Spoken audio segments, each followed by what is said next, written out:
비타민 E는 이름은 익숙하지만 정확히 어떤 역할을 하는지 모르는 경우가 많습니다. 단순히 피부에 좋은 비타민으로 생각하기 쉽지만 우리 몸의 세포를 보호하는 항산화 작용과 면역 기능 등 여러 과정에 관여하는 중요한 영양소입니다. 비타민 E의 대표적인 특징은 지용성 비타민이라는 점입니다. 물에 쉽게 녹는 비타민 C나 비타민 B군과 달리 지방에 녹는 성질이 있어 음식에 포함된 지방과 함께 섭취했을 때 체내 흡수가 더 원활하게 이루어질 수 있습니다. 우리 몸에서는 에너지를 만들고 외부 환경에 노출되는 과정에서 활성산소가 생성됩니다. 활성산소가 지나치게 많아지면 세포에 산화 스트레스를 줄 수 있는데 비타민 E는 이러한 산화 과정으로부터 세포를 보호하는 항산화 영양소로 작용합니다. 특히 세포막에는 지방 성분이 많이 포함되어 있습니다.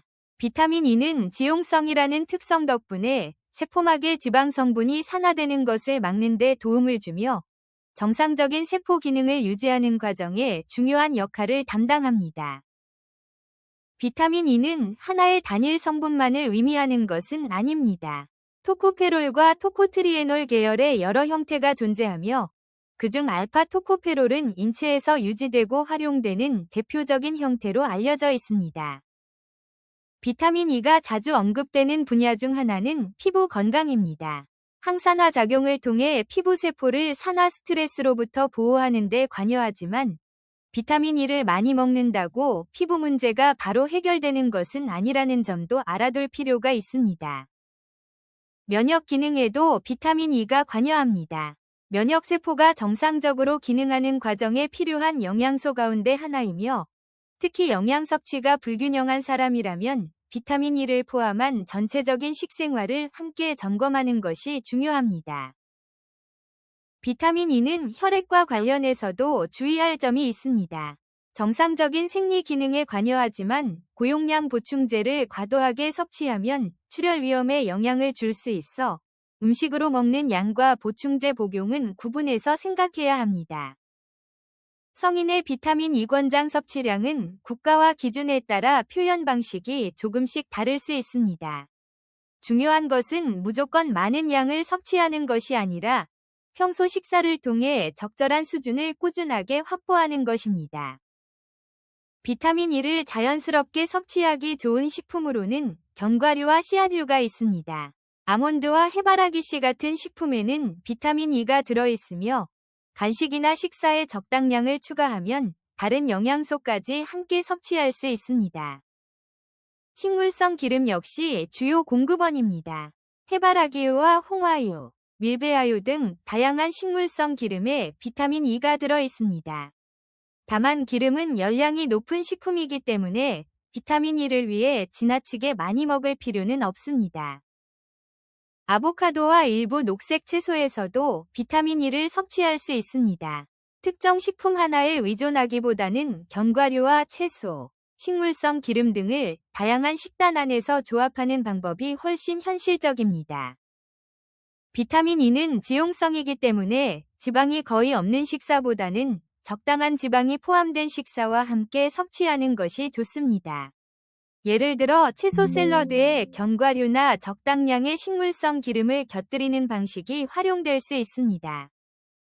반대로 비타민 E가 들어있는 음식을 먹었다고 해서 섭취한 양이 전부 흡수되는 것은 아닙니다. 개인의 소화와 흡수 상태, 식사의 구성, 지방 흡수에 영향을 주는 질환이나 약물 등에 따라 실제 이용되는 정도가 달라질 수 있습니다. 일반적으로 균형 잡힌 식사를 하는 건강한 사람에게 심각한 비타민 E 결핍이 흔하게 나타나는 것은 아닙니다.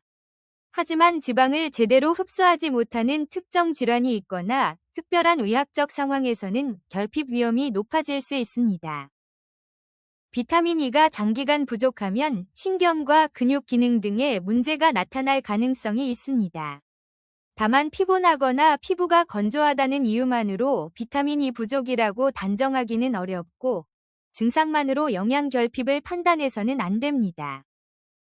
비타민 E가 부족할 것 같다는 생각에 곧바로 고용량 영양제를 선택하는 것도 주의해야 합니다. 비타민 E는 지용성 비타민이기 때문에 필요 이상으로 장기간 복용하는 방식은 수용성 비타민과 다르게 접근할 필요가 있습니다. 특히 비타민 E 보충제는 제품마다 함량과 표시 단위가 다를 수 있습니다.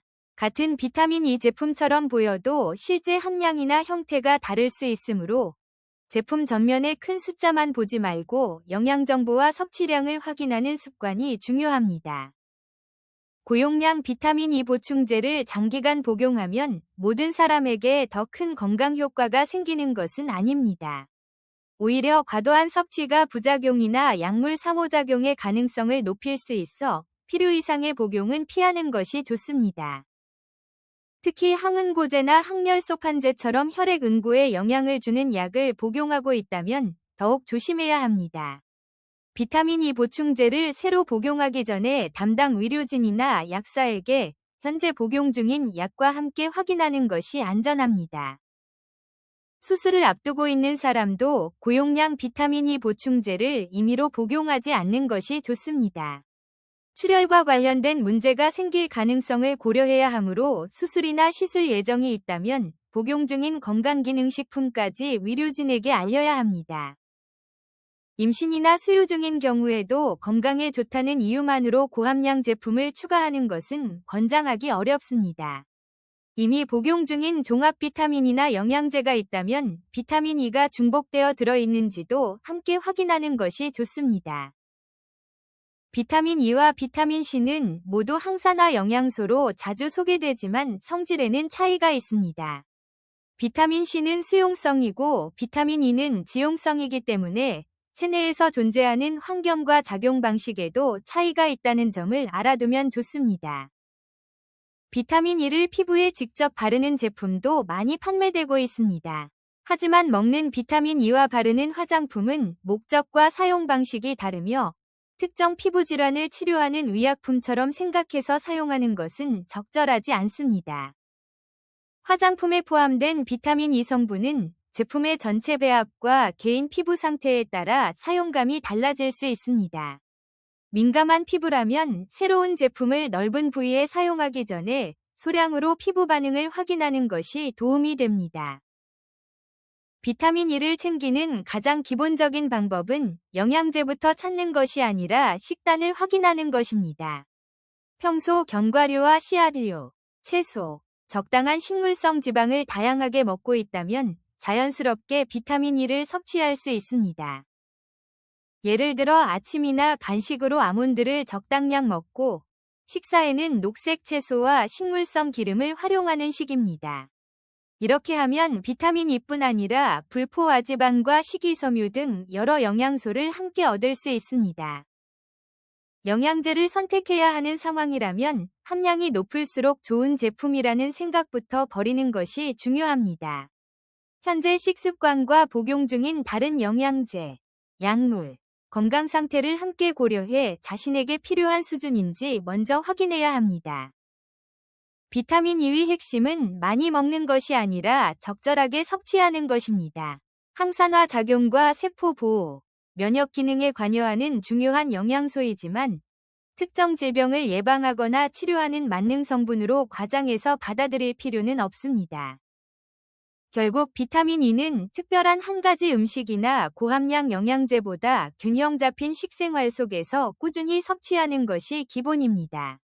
건강 정보가 도움이 되셨다면 앞으로도 일상에서 바로 활용할 수 있는 영양과 생활 정보를 함께 확인해 보세요.